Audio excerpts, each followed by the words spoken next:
So the latest controversy involving நான் அண்மையில் சனாதனம் பற்றிய தங்களின் உரையை தொடர்ந்து எழுந்த சர்ச்சை பற்றி கேள்வி எழுப்ப விரும்புகிறேன். சனாதனத்தை வேறறுப்போம் என்று சிலர் கூறி வரும் மாநிலத்தில் அதை எதிர்த்து பிரச்சாரம் செய்யப்படும் நிலையில் சனாதனத்தை எப்படி வேர்களுக்கு எடுத்துச் செல்வது? do we take it to the roots?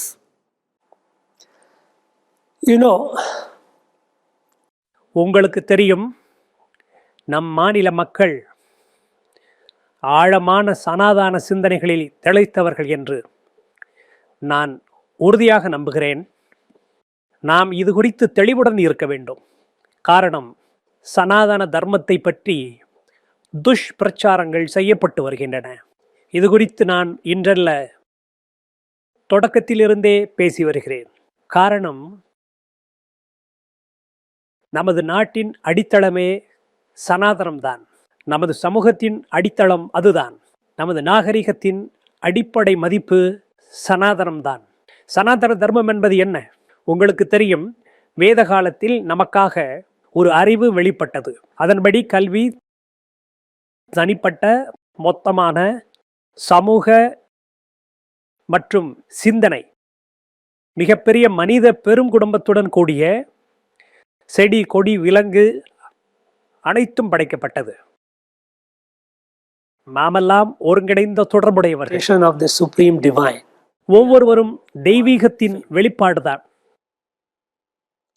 நாமெல்லாம் ஒரு குடும்பம். யாரையும் தனியாக நிறுத்தி பார்க்க முடியாது.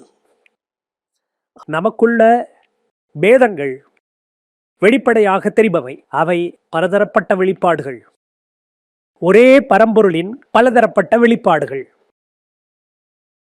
இதுதான் சனாதன தர்மத்தின் மூலாதாரம். ஆதலால் சனாதனத்தில் மற்றொன்று என்கிற பேச்சுக்கு இடமில்லை. அது மனிதர் மட்டுமில்லை, தாவரங்களும் விலங்குகளும் கூட அதில் அடக்கம். சன்மார்க்கத்தை பேசும்போது டாக்கிங் அபவுட் வாடிய பயிரை கண்டு போதெல்லாம் வாடினன். திஸ் இஸ் த பீஜ மூல மந்திர ஆஃப் சனாதனா. தாவரங்களும் இதுபோலத்தானே. நான் மாபெரும் புனிதர் திருவள்ளுவரின் திருக்குறளை கேட்கிறேன். அறிவினால் ஆகுவது உண்டோ பிறத்த நோய் தன நோய் போல போற்று அருக்களை. இதுதான் சனாதனம். இந்த அடிப்படை தத்துவத்தில்தான் பாரதம். இதுதான் அடிப்படை சக்தி, அடிப்படை தத்துவம். நமது ரிஷிகள் அதை தெளிவுபடுத்தியுள்ளார்கள். உண்மை இதுதான் என்கிற நிலையில் நாமெல்லாம் ஒரு குடும்பம், தனியாள் இல்லை. நமக்கென்று ஒரு வாழும் வகை. ஒருவருக்கொருவர் நட்புடன் வாழ்கிறோம். இந்த அனுபவத்தை பல முறைகளில் விவரிக்கலாம். வேதம் இதைத்தான் சொல்கிறது. ஏகம் சதா விப்ர பௌதா வதந்தி. Truth is one. உண்மை ஒன்றுதான், ஆனால் அது பல விதங்களில் வெளிப்படுகிறது. அதனால் நாம் ஒரு கலாச்சாரத்தை அமைத்து, சனாதனத்தின் அடிப்படையில் ஒரு நாகரிகத்தை அமைத்து, சனாதனத்தின் கொள்கையான சர்வ மத் சம்பாவ், எல்லா மதங்களையும் சரி சமமாக மதித்து வாழ்கிறோம். யாரும் உயர்ந்தவர் தாழ்ந்தவர் கிடையாது. நாம் எல்லாம் சரிசமம். அதே சமயம் உலகத்தையும் சரிசமமாக நினைத்து பழக வேண்டும். This is சனாதன. இங்கே தமிழ்நாட்டில் நான் ஒரு கிராமத்துக்கு செல்கிறேன். அங்கே அம்மன் கோவிலில் மக்கள் திரளுகிறார்கள். அவர்கள் விஞ்ஞானத்திற்கு ஒவ்வாத செயலை நம்பிக்கையாக கும்பிடுகிறார்கள் என்று கூற முடியுமா? உங்களுக்கு தெரியுமா, எது பாரதத்தை உருவாக்கியதோ, எது நாட்டை படைத்ததோ அது இதுதான். இங்கே மக்கள் மற்றவர்கள் மீதுள்ள வன்மத்தில் அரசியல் காரணத்திற்காக ஒரு மாயையை உருவாக்கியுள்ளார்கள். அதாவது தமிழ் கலாச்சாரம் கலாச்சாரங்களில் இருந்து மாறுபட்டது என்று. அதற்கு அவர்கள் பரவசத்துடன் சங்கம் இலக்கியத்தை காட்டுவார்கள். சங்கமேரா. அந்த சங்க இலக்கியத்தை படிக்க எனக்கு வாய்ப்பு கிட்டியது. தொல்காப்பியம் என்ன கூறுகிறது என்று சொல்கிறேன். இல்லை, அதற்கு முன் சிலப்பதிகாரம், அகநானூறு, புறநானூறு உள்ளன. அவை எல்லாமே ராமாயண நிகழ்வுகளை பதிவு செய்துள்ளன. சிலப்பதிகாரத்தில் கோவலனும் கண்ணகியும் பூம்புகார் நகரை விட்டு செல்லும் போது பூம்புகார் நகரம் முழுவதும் சோகத்துடன் காட்சி தருகிறது, ஒழுக்கத்துடன் காணப்படுகிறது. பின்பு இளங்கோவடிகள் கூறுகிறார், அந்த காட்சி ராமனும் சீதையும் அயோத்தியா நகரை விட்டு செல்லும் போது இருந்ததை போல தோன்றியது என்கிறார். இன்னொன்று உங்களுக்கு தெரியுமா? கண்ணகி மதுரையை சபித்ததால் மதுரை நகர் எரிந்தது. பிறகு சேர மன்னன் செங்குட்டுவன் கண்ணகிக்காக கோவில் எழுப்ப இமயத்திலிருந்து பாறைகளை கொண்டு வந்து கங்கையில் மூழ்கடித்து அதை புனிதப்படுத்தி பிறகு கண்ணகிக்கு கோவிலை எழுப்பினான். புறநானூற்றில் உள்ள தொடர்மை பாருங்கள். அது என்ன சொல்கிறது தெரியுமா?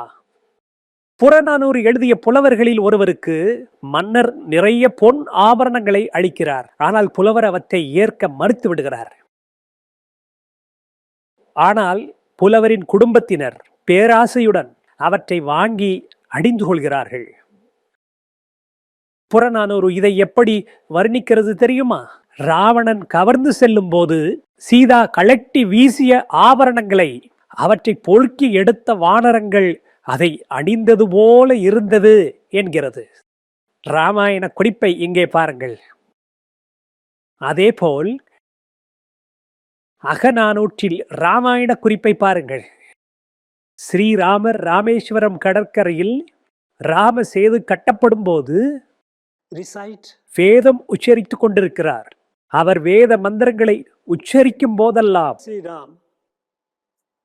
அவரது வேத கோஷத்தை கேட்பதற்காக தாங்கள் கூவுவதை பறவைகள் நிறுத்தின என்கிறது அகநானூறு.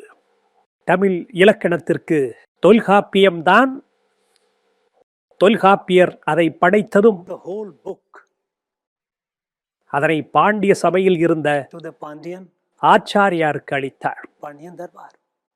அந்த ஆச்சாரியார் யார்? Atankotaacharya. அறம் கரை நாவின் நான் மறை முற்றி அத்தங்கோட்டாசா. தொல்காப்பியத்தின் சிறப்பு பாயிரத்தில் வரும் ஒரு தொடராகும். நான்மறைகளை அகநானூறு குறிப்பிடுகிறது.